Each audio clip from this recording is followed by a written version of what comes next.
or acting or making decisions. No attorney-client privilege applies to communications on this show, and no attorney-client relationship is created by calling or writing in. Attorney Rominger practices only in Pennsylvania and maintains his primary office in Carlisle, Pennsylvania. Hey, good weekend. Carl Rominger here, joined by Mark Virgenis, 540-0580, 540-0580. Show where we answer your legal questions. And, I guess I want to toot my own horn. I had a trial this week, got a not guilty verdict in an ag assault case. My client was alleged to have aggravatedly assaulted somebody and was looking at a long time in the pokey. But it was a classic case of self-defense. I thought pretty obvious. The police didn't seem to have assembled all the information, partly not a fault of their own, because people sometimes lie, and that's what cross-examination's for. So next time you read the newspaper that so-and-so was charged with such and such, and you figure, oh, he's guilty, he did it, who cares? Just remember that's based on usually the information received or collected from the witnesses, which hasn't been tested yet by the light of cross-examination. And it's amazing. I kind of remember the police officer kind of looking at me like, wow, I never heard this before. And you're like, yeah, because the witnesses quite often, until they're confronted or they know that somebody else in the back of the room is going to contradict them, or they know you're on to their lie because you've had the light of day and the cool reflection of time to work backwards, sometimes they start to tell the truth because they know you kind of are going to find them out. Of course, a really good liar can put an innocent person in jail, so remember that too. 540-0580. If you have a legal question, call in. We'll answer it here on the air. If you have a financial question, Mark will be able to help you with that. Mark, tell folks what it is you do. Well, first, I'll go ahead and give my little disclaimer here. I'm a financial advisor out of the Lancaster area, but I practice throughout the mid-state. I am a investment advisor representative offering securities and investment advisory services through Financial Network Investment Corporation. That's my broker-dealer. Member SIPC. Mirus, that's spelled M as in Mark, I-R-U-S. Mirus Financial Partners and the Financial Network are not affiliated. So just to give you the real quick 1, 2, 3, I help people either keep their money, grow their money, or pass their money along. And part of the reason I wanted to talk with you today, we had an incident in Carlisle kind of come up involving a factory that's shutting down, Carlisle Tire and Wheel.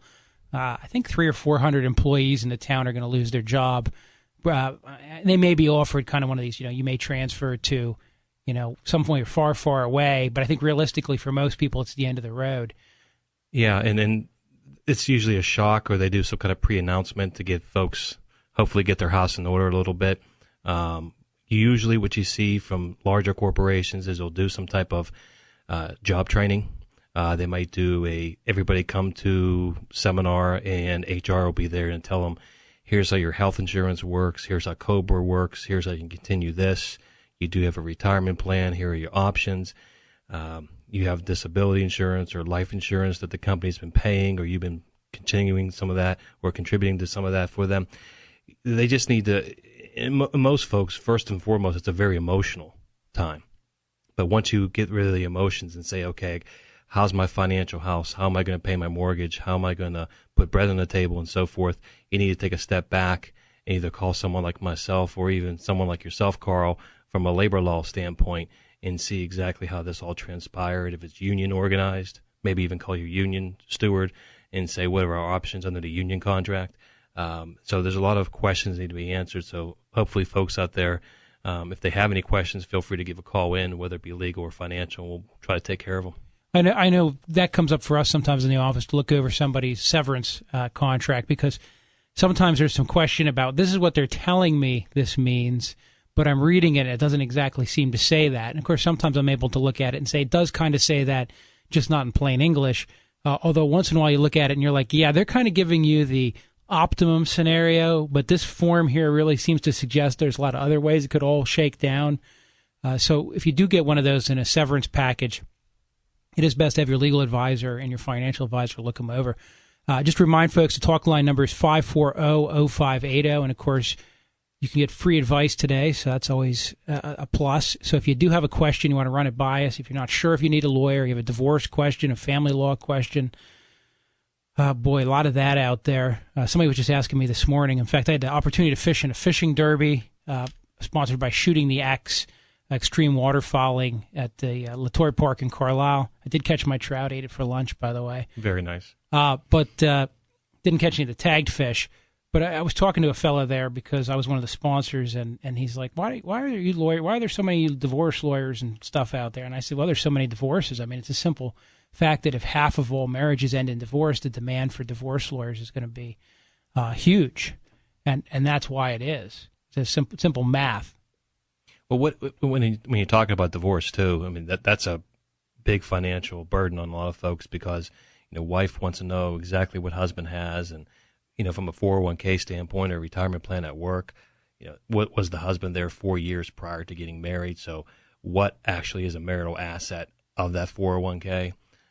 What kind of life insurance benefits to make sure if there's kids involved, make sure that if husband should predecease, or I should say ex-husband predecease his wife, what kind of insurance benefits are there to make sure the children can go to college or debts are paid or mortgages are paid and what have you. So that, I guess a lot of times there's an arbitrator or some kind of, before they actually goes to lawyers, if you will. Yeah, and from our standpoint, obviously, we have formulas for figuring those things out. So for pensions, we usually send to, and of course, Conrad Siegel actuaries, as you might have saw on the way in today, Mark. Sure. That's somebody I actually use from time to time to tell me what the face value of a pension is. 401ks, pensions, we have ways of something called the coverture fraction, where we take the number of years of the marriage and divide it by the total life of the pension to figure out what portion is marital. So that target continues to move even after the divorce, quite interestingly. And then we use something called qualified domestic relations order to sort it all out. Mary, you're on with Carl and Mark. Hi. Carl, Mr. Rominger. Yes. I'm calling not on behalf of myself, but my daughter, who received this so-called long pension form, the one that delves into some very personal and, we think, or she thinks, and I think too, questions that don't relate to census and that are really very intrusive. Right. Now, she did not answer it, and I think they sent her it the second time. Now she's getting very nervous, and I know that you talked to Bob Durgan about this, and I was listening to that show too. I think maybe more than one time months ago, and I forgot what the upshot was. Should she be worried about going to prison? She probably wouldn't be put in prison. She could be subject to a fine for failing to fill it out. The biggest thing, and I try to answer this, is unfortunately, it appears that it's lawful for the Congress to require us to answer more than just an enumeration. I get a lot of people on the radio who are convinced that the Constitution says they can only order an enumeration, but the way it reads, and any law necessary there too, and then they have this other clause called the Necessary and Proper Clause, which all the Republican appointees on the court recently said gives Congress the power to pretty much do whatever it wants in carrying out any of its other powers under the Constitution. So that was my recollection. I mean, I was vaguely remembering that part of the conversation that you had with Bob Durgan, and that's what had me a little bit worried. Yeah. My advice to her would be, fill out 98% of it, and if there's 2% that you just feel is so personal, leave them blank or write in there prefer not to answer or feel it's too personal, whatever objection or object too personal. But the reality is they don't store that data in a way where they're going to track her down in the future. They aggregate it, and they use it to figure out population trends, resource allocation, things like that. So I understand she feels it's personal. You know what, though? They aren't sending her off to Vietnam, Iraq, or Afghanistan to fight a war either, though. Yeah. Which government has the power to do that as well. Yeah. Well, I appreciate your reiterating what you said on the radio, and I will give this to her. And I said to her, look, if they come at you again, I would just get a lawyer, locally, because she's not from around here. Yeah, and we would just tell her to fill it out. Okay, fill it out, and the parts that you feel are not too intrusive, and then right. where you feel that the question is too intrusive, prefer not to answer, or I feel that this is too personal. Yeah, and I think that would be a good compromise. I'm sure the census will feel satisfied getting most of the form filled out. Do you have any idea how stringent the census people are in pursuing people that don't fully or even answer these long census forms that they've sent out over the last year or so? We don't know because it only happens every 10 years, so it's not a thing that comes up frequently. But what I mean by that is it all depends. But I think the reality is, in an election year like this, they're not going to chase people down because that would just prove the fears of some folks and tend to not help the people who are in power remain in power. So I suspect they're not going to prosecute anybody with any vigor. Okay, I'd like to hear that. All right, Mary, I got to go into break here. Thank you very much. Thank you so much. I appreciate it. Hey, show's weekend appointment. The phone number is 540-058. And we get back from the break, you can talk to Carl and Mark. And Sally, I'll take you after the break. Let's return to Weekend Appointment with Carl Rominger on WHP 580. Hey, welcome back. Carl Rominger here. Mark, going to take a couple calls here.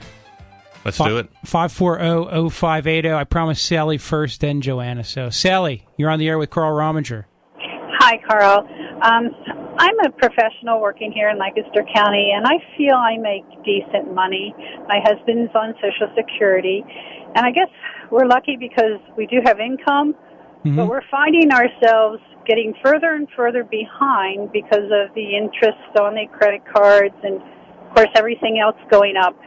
Are there any really legitimate credit card programs out there to forgive your indebtedness, or do you just look down the road to bankruptcy? Well, the short answer is I hear these ads, there's programs now because of the bailout and buyout. And the short answer is there really isn't anybody who's going to just forgive all your credit card debt or pay it off. But you can negotiate terms, and one of the things that a debtor, creditor, attorney can do quite often, rather than file bankruptcy, is go right to the Citibank or the Horse's Mouth or whatever and say, hey, this guy can't afford this. I'm going to file bankruptcy, but would you accept this? And let's cap the amount, let's flatten it out, kill the interest, and pay X dollars a month until it's paid off. Whereas there a lump sum amount we can pay. Although unfortunately the lump sum amounts are usually a fairly heavy percentage, so most people who are behind aren't realistically going to pay a lump sum. Right, but you can get them capped off, and I mean we truly want to pay them, right? But we just can't afford it anymore. And ultimately that's your option in a bankruptcy is if you end up in a Chapter 13 bankruptcy, you usually end up paying them off anyhow as part of the bankruptcy. Okay. If you end up in a Chapter 7 bankruptcy, you've got to give up all your assets. And Mark, you want to jump in? Yeah, there's actually, since in Lancaster City on South Duke Street, right past King Street, as soon as you cross over East King and you get on South Duke, there's a place on the right-hand side called Credit Lab. And it might be worth just having a sit-down with them to see what's available for you. I think they do a no-cost consultation. Now, of course, they're going to want your business. They're going to want you as a client. But I think you sound like a fairly knowledgeable person that can actually sit there and let them give you some information of what's going on right now. If you do negotiate with one of these credit card companies and say, listen, I just can't pay it. Can you freeze the interest at least and I'll pay it down? They may actually come back and say, okay, but you can't use the card anymore. So right, and that's fine. I mean, we just need to get out of this situation. Right. I'm sure there's others out there in my boat. Yeah. Oh, yeah. Absolutely. Now, Sally. So, what I want, Mark, obviously, for people who don't know, his business is located right downtown Lancaster. So, I think that's probably around the corner from you, maybe. It's literally around the corner. Literally around the corner from me. So, alrighty, give them a try and let them know Mark sent you. Maybe they'll send them a cake or something around the corner. Who knows? That's always welcome. All right, thank you. All right, thank Bye-bye. you. Let's see here. 540-0580 is the talk line. And of course, remember, folks, we keep taking calls until about 3:45. So during the bonus podcast hour, and of course, you can see those online or hear those online, rather, not much to see. We keep taking the calls. So if you're in your car right now and you're like, oh man, I wish I was home and I could ask these guys a question, well, write down the number 540-0580 and either call in right now if you can or keep calling from 3 to 3:45. Joanna, you're on with Mark and Carl. Hi. I was watching TV last night and they had that Dateline show on, and it happened to be about that killer that killed Darlene Ewald, amongst others. Yes. And I got really upset watching that because of what they put the husband and the family through. And I know that they're the first people they look at, but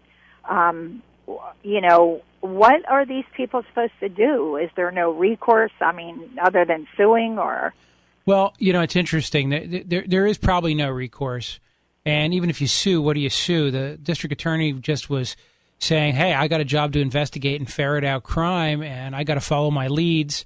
And, most killings are not done by random trucker serial killers who happen to jump off the highway and onto somebody's back porch. The normal case is it's a husband or wife who gun each other down, or boyfriend, girlfriend, lover triangles, the whole 9 yards. So in that regard, the government's going to say, hey, we had to go where the evidence led us. But I'll give you an example. I just won this trial this week for this poor little girl who, she's 21 years old. She's charged with aggravated assault. She ended up spending a month in prison before the family could get her bailed out, because I had to get the bail lowered because it was ag assault, which the loss is essentially a murder when nobody dies. They set her bail at like $500,000, and so she's there shivering in a cell somewhere, literally, just beside herself after she was brutally attacked. And what do we get out of it? Nothing. And she was innocent. Yeah, 100%. Oh God. And remember, I get so mad because people are like, oh, I read this guy's so guilty. You go on Penn Live or the other newspapers out there, and all the commentators hang them, fry them, burn them at the stake about everybody who's charged with a crime. And obviously those people have no clue that being charged with a crime, being guilty of a crime are two very different things. And in the DeWalt case you were talking about, it's not even, or Ewalt, I should say, it's not even a question of being charged. It's a question of being the, suspect of interest. Right. And why do you happen to know why he failed the lie detector test? Well, because everybody fails the lie detector test. Oh. That's why they're not admissible in court, because they're not accurate enough to be reliable. Okay. And so, here's the problem with lie detectors. They really are just, as one of the guys tells me, they're actually a valid test, but they only do one thing, which is exclude. So if you pass the lie detector test, we can usually think that you're not lying. Okay. If you fail it, we don't know if you're lying or not. And so it's not a test that really tells us if you're lying. It's only a test that helps us exclude suspects. Okay. Make sense? Okay. I'm kind of a bleeding heart type person. No, Joanna, I tell you, guys come in my office and they say, I want to take the lie detector. I'm going to go and take the state police lie detector. And I'm like, no, you're not. 'Cause you're going to fail. Right. Most people fail them, first of all. Second of all, they might just rig it so you fail. And then they're going to tell you, well, since you failed, you might as well confess. And guess what? People falsely confess all the time. They just let some guy out of jail for stabbing his daughters over in Illinois. I heard about that. And he falsely confessed. And people are like, wow, I would never confess. Well, guess what? I challenge anybody out there right now who says they would never confess to something to come down here and sign some consent forms, and you let me do a couple things to you, and I guarantee I'll have you confessing to murders that didn't even happen. All right? Yeah. I know. Okay. All right, Joanna. Yeah. There's no great recourse for that guy except that he is innocent, and everybody better remember that. All right? Yeah, I do. All right. Thanks a lot. Thanks. Bye. All right. Who we got next? 540-0580. Keep calling. Walter, you're on with Carl and Mark. Hey, Mark. How you doing, Walter? Good, thank you. I'd like to ask you a question. What makes you different than any other advisor, you or your company? Thank you. Well, that's a good question. Mirrors Financial Partners, first and foremost, is my company, and I clear through a broker-dealer, a Financial Network Investment Corp. What makes me different is I'm independent, so I'm not forced to sell or recommend certain products or advice based on some kind of higher authority. So I sit on the same side of the table as the client. I charge a fee to manage assets under management, so the more the client makes, the more I make. The less the client makes, the less I make. So we're tied to each other, and it's really a relationship building that we're going to do because I'm not just pigeonholed, just managing investments. It could be financial planning. It could be looking at legacy. It could be looking at estate planning issues or charitable giving issues. So really the blinders are off, and it's more of a 10,000-foot view, and then we hone into something a lot more simpler.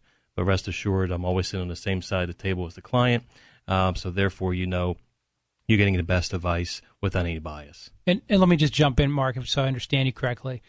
You remind me of like the mortgage broker who can steer me to one of 1,000 different vendors, as opposed to going to the bank who's going to sell me their product. That's correct.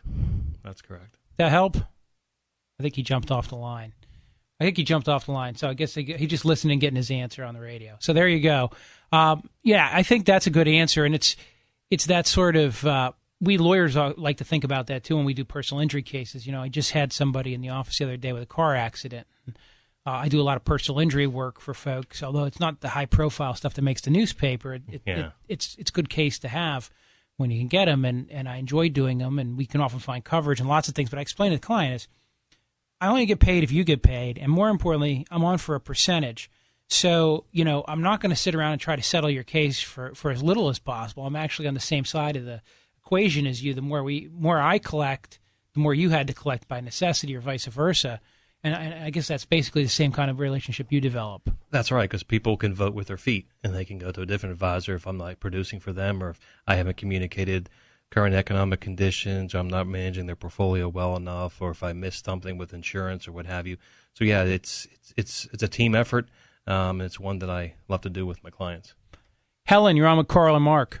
Hi, you were talking about people getting their credit scores and their amounts of money they owe down. They have to be careful because last Sunday in your money section of the Patriot News, an Associated Press article told about the Justice Department, the Western District of Missouri, just stumbled on the credit privacy numbers, CPNs, and these companies promise to fix your credit scores. Mm-hmm. And what they're using is the Social Security numbers that they're buying from people who are collecting them for young children, because every child born today in the last 20 years or so has had to have a Social Security number before they leave the hospital.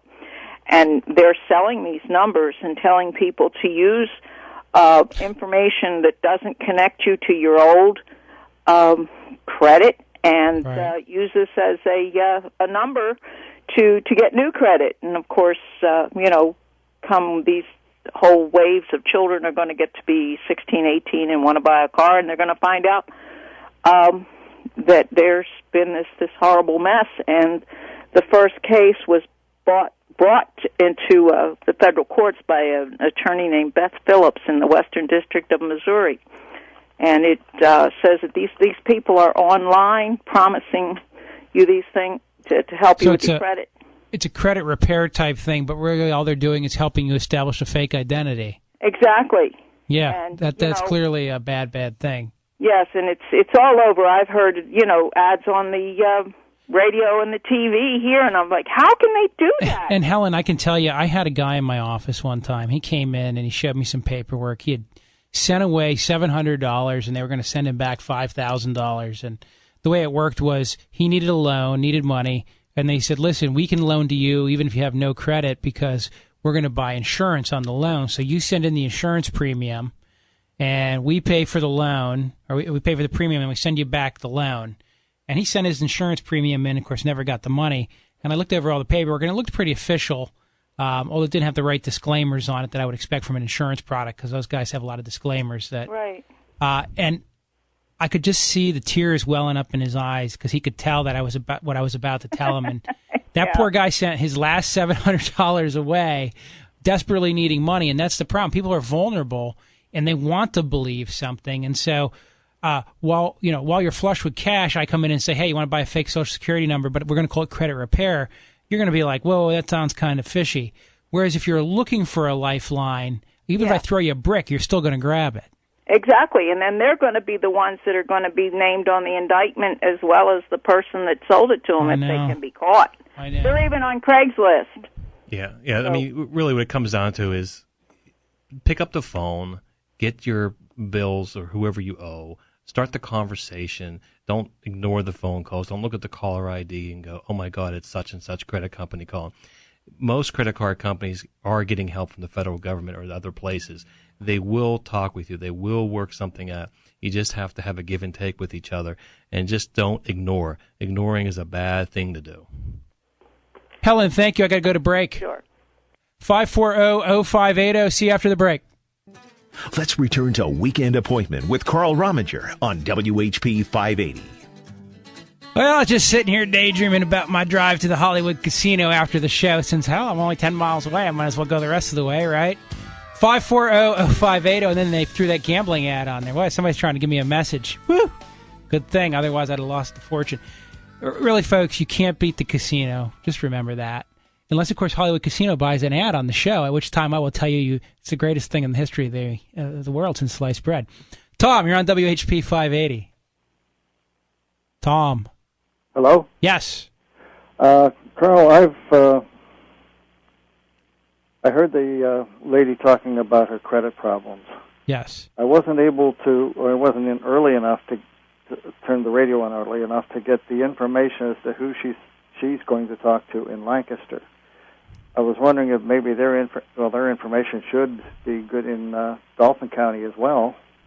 Yeah, it's Credit Lab down there, and I Credit guess Lab. Yeah, it's right on South Duke Street, right after you pass East King. That's on the right-hand side. There's actually a Jamaican restaurant right next door that has seating outside. You really can't miss it. They'll be in the phone book then. Yeah. I believe so, yes. Then I have another question that your commercial sort of brought up. I talked to a company a couple of days ago, or a week ago. Uh-huh. They wanted to lend me some. They will take my money. I send them $200 and some a month, or a week, month. I'm sorry, a month. And no, $200 and some, $240 a week. They will accumulate this money, take their administration fees from it, and attempt to negotiate with my creditors. Right. At the present time, I gave them a phony bank account so I could get off the phone. They've called back several times. I just stay away from that. Feel right. Stay away from that. Am I under any obligation to them? No, none I at didn't all. sign anything. Nope, none at all. Then Stay the away other from thing that. is, you had just mentioned that negotiate it. Should I negotiate the stuff myself? Yes. Including with the IRS, too, if you owe back taxes. I mean, first thing... You got me there, too. Yeah, I mean, with the IRS, the IRS will go ahead and they'll even tell you on the phone if you ask them that same question. I got these guys calling me or sending me emails that they'll negotiate my back taxes and for a fee and so forth. And the guy or a woman will probably tell you, you know what, we can do that right now. We're workable people. We have people in the office to do that, so let's go ahead and do it now. Why pay somebody to do it for you? I mean, you can watch CNBC and all these business shows, and everybody comes on like, if you owe back taxes, give us a call, whatever. You can call the IRS. Yeah, you can call the IRS yourself and do it. You just got to understand you can be put on hold for a while when you're going to be transfer. But, I mean, if you have some time, do it yourself. It'll save you a lot of money and probably a lot of headaches in the long run. All right. Can I ask another question, please? What? Shoot fast. I got callers holding. Or why don't you do this? Here's what I'm going to have you do. I want you to call back at 3:10 for the bonus podcast hour, and we'll do your last question then. Okay, fair enough. All right, brother. Thank you, sir. All right, so you call back. Remember the bonus podcast hour from 3 till 3:45. I'm going to leave the phone lines open. You'll be able to call into the studio, even though some other show will be running. It's a wonderful travel show. I listen to it on my way home quite often. But now that I do the bonus podcast, that plays on the radio, but you get to keep on calling. Earl. Yes. You got a question for Mark. Yes, I do. All right, bang him over the head with it. How you doing, Earl? Well, good. Well, with the monetizing of the debt, is the dollar going to drop in value? Is that your question? I mean, that's the end of it? That's part of it. The thing that I've been. Do you know the name Peter Schiff? Yes. Okay. I've been investing in the Asian market a lot, and Canada, but outside of the United States, because I'm concerned about the dollar dropping in value. Okay. And now that they're talking about monetizing the debt, that seems to be the icing on the cake as far as the dollar dropping. Yeah, well, without knowing your particular financial situation, the way I'll answer it is this here. One of the big telltale signs for me was on Friday, PIMCO Total Return Fund, one of the largest, I think the largest bond fund in the world. Bill Gross, if you know Peter Schiff, then you know Bill Gross, who manages that fund. They took their U.S. bond holdings down from something like 63% down to, I think it was 57, 56%. and that fund is well into the billions. And that tells me something, that they know they can't get the yield, or they can't get the return on the U.S. debt, so they're looking abroad in other countries for the international type of debt. So if you're a Schiff follower, I'm a big believer in investing internationally, because if you look at some of your large cap or your very well-known names in the United States, most of their revenues, if you pull out their annual report, you'll see most of their revenues are coming from their companies that they own outside of the United States. And a lot of that has to play with the dollar. However, I mean, if you want to talk off microphone for this, because again, I'm getting into specifics of your situation, but I'm a big believer in non-U.S. right now as we move forward and coming out of this recession. That help, Earl? Yes, it does. I'm a little. I've never been invested in stocks, individual stocks. I did it through Shift because I got all shook up about a year ago. I'm more comfortable with mutual funds. Do you believe that a person, not making $1 million a year, should stick with mutual funds as opposed to individual stocks? Well, I'll tell you what, my practice, this is like a great segue for me, and I swear we don't know each other, but I deal primarily in mutual funds. My fee-based platform allows me to invest at no load for my clients, whether through institutional share or some type of advisory share class where they don't have to pay to get in or pay to get out. They just pay me the annual fee. So, yeah, I mean, when I manage money, it's large cap stock mutual funds and completely small cap funds, non-U.S., intermediate term bonds, cash, REITs, and commodities. And I have a history and all kind of different paperwork to show you how if you add risk to a portfolio, you actually can maximize your return without increasing your risk, because all that kind of everything I mentioned has a negative correlation. Basically, when something zigs, something zags. So you want to be able to make money in the market wherever the market may go, and it's a proper asset allocation. Hedging. Exactly. You're exactly right. Your name again is what? Mark, M-A-R-K, Virginis, and my phone number, which I should have gave at the beginning, my phone number at my office is 509-4521, and my email is Mark, M-A-R-K, at Mirus Financial Partners, and partners is plural.com, or you can find me on the web.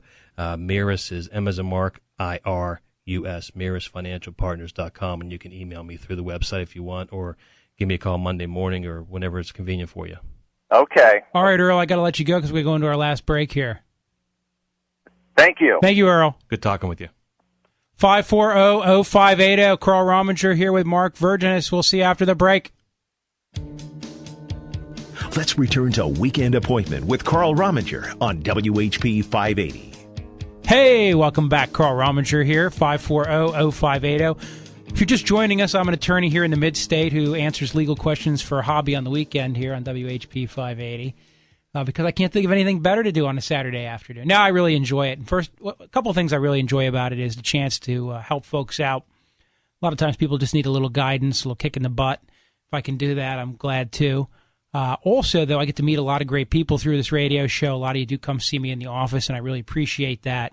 And, of course, if you go to weekendappointment.com, you can get your free will kit, get my contact information. I've got Mark under friends of the show in case you didn't hear him earlier, give all his contact information. I'll have him do that again before the end.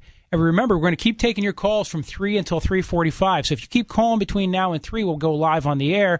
Otherwise, you're going to go into the bonus podcast edition. And, of course, if you haven't done it, make sure you check out the podcast. We take the live show and we put it up on the web, and we take the bonus hour and put it on the web. And, of course, the bonus hour is only available on the web. Although a little secret, it does replay. The bonus hour does replay on the Ticket, 1460 at 7 a.m. on Sunday mornings. So if you're up at 7 a.m. tomorrow morning, go to 1460 and you'll be able to hear the bonus hour as well.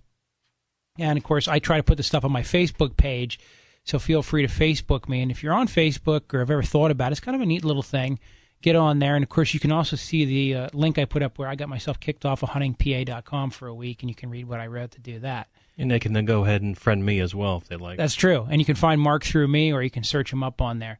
Dave, you're on WHP 580 with Carl. Mark, what's going on?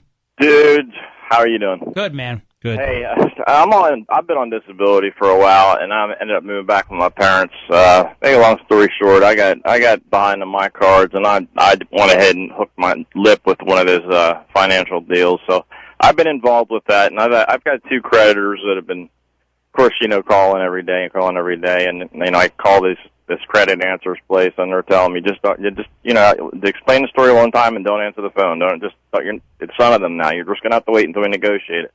So I make a long story short. Now it's been like going on the 4th month. Carl, there's 2. It's Citibank and MasterCard. I forget the other one, but they've called me on my cell phone like 16 times a day, and then on my house phone where my parents. I'm right. downstairs so I can hear. But anyway, I'm getting like 20-some phone calls a day up till 10 at night. Is that legal? Well, I don't know if it's legal. At some point, it's harassing. Where the fine line would be, we'd have to take a look, because there is a Fair Debt Collections Practices Act that kind of restricts what they can do. One that I'm most interested in, that I've heard about now, is they call a phone number and they're like, "This message is for Carl Rominger. If this is not Carl Rominger, please hang up the phone." Yeah. This message is only for Carl Rominger, and if you're not Carl Rominger, I'm going to tell you some juicy details about his personal life, so please hang up the phone. Well, so I think they don't. When you don't pick up, you don't even hear half 3/4 of the thing. You don't even hear. I know, Dave. My advice is get together with a legitimate debtor creditor attorney, or get together with a legitimate credit repair agency and get it fixed. There was one thing. I was asked you a question a long time ago, but I'm going to get with you on the weekender.com for a reference. But I love your show, man, and I just wish you could get out of that minivan now. All right, brother. Thanks. All right, man. Have a good one. Minivan? I don't know minivan. I got a Ford F-150. Don't lie. No minivans. Michael in Annville, you got a question for Mark? Yes, I do. Yeah. Well, for both of you. I have a friend who had an IRA, and she left the employment, and to be honest with you, she forgot about it, or make a long story short, it was in a mutual fund company.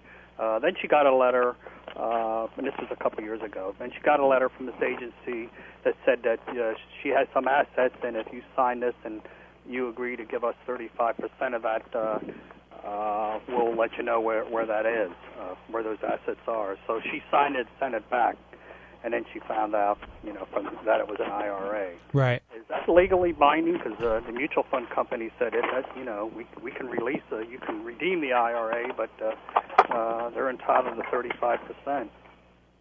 I don't know the answer to that. I mean, the short answer is if she forgot about it and they said, "Hey, we know where there's something that belongs to you," and you said, "Okay, I'll give you 35% if you can tell me where it is and what it is." I mean, I realize they kind of already knew, right? Well, they sent her stuff, and she didn't let them know about, changing the address, and she just basically was, an IRA from where she worked for years and all that. Right. But the mutual company said you can redeem it, but we have a signed contract, but it was really ambiguous as all get out. It just said that you had some assets, and, if you sign this... Did she know, did she know about this asset already? She hadn't completely forgotten about it, or she just forgot she had one? She forgot she had it. Yeah, and that's an interesting question. I mean, so she did get something for the exchange. I mean, they helped her retrieve something she forgot she had. So it seems like they got the benefit of the bargain. I mean, if I were her, I would have just scratched my head a little more and said, why does somebody think I have something I don't know about before I sign some crazy contract? Well, I agree, but I told her I think that's legal. I mean, it seems legal on its face, but if I sat down in the office and read the contract, maybe I can find it out. But it sure seems like if she legitimately forgot it existed, and they, in other words, somebody came to me and said, "Well, I've got some money that belongs to you, and I'll tell you where it is and how you can claim it, and we just want a third." What happened when I'd make a list of things I'm excluding from that contract, which is everything I know I have. Yeah, well, she didn't do that. That was the problem. Yeah, of course she didn't know she had it. So that's the answer. Yeah, and Michael, I've never heard of anything like that. That's a good legal question for Carl or any other attorney. It bites your rear end to give them 35%, but I said, well, 65 is better percent for yourself is better than nothing at all. Nothing at all, right? Now, if she's under 59.5, that person said 35% could be Uncle Sam. Yeah, she is below 59.5. That might have been Uncle Sam saying, take a total distribution, we get the 10% penalty it was a regular plus. company. We called and they said, well, we sent you this letter, you signed it, sent it back, and we informed you that it was an IRA. Right. Interesting. Very interesting. All right. Thank you, Michael. Thanks for the call, Michael. Bye-bye. 540-0580, 540-0580. Of course, we're going to keep the phone lines open between now and 3:45. Mark and I are going to talk about some things, but you need to call in with your questions, and we'll get you on the air right here if you're in the last few minutes. And otherwise, from 3 to 3:45, you won't be on the air, but you'll be on the bonus podcast edition. But you will get your free advice. So write that number down, 540-0580, and keep calling. Make sure you check out weekendappointment.com. In the meantime, John, you're on WHP 580 with Carl and Mark. Yeah, how you doing today? Good. Problems with people having with the creditors calling. Yes. I had a problem with a bank. It sounds like Chase. I won't say the name. But they put me into collection because they wouldn't work out with me. My other credit cards worked things out, but they wouldn't. And what I just told the creditors when they kept calling is that I'll be taping this telephone call, and they would hang up right away. That's interesting. And it wound up that they settled with me for less than half of what Chase would have gotten if they had worked something out with me. Yeah, very interesting. It's just that Chase just gives you a runaround. They say you don't qualify. Yes, you qualify, but no, you don't qualify, and they don't tell you what the qualifications are for the special deals. And I got to let you go, John. We're out of time. Thanks for calling, buddy. Mark, what's your contact information? Quick. 509-4521. 509-4521. That's how you can get hold of Mark off the air. 540-0580, 540-0580. We're going to keep the phone lines open until 3:45. If it's busy, just call back because that means somebody else is tying up the line. Otherwise, I'll see the rest of you next week.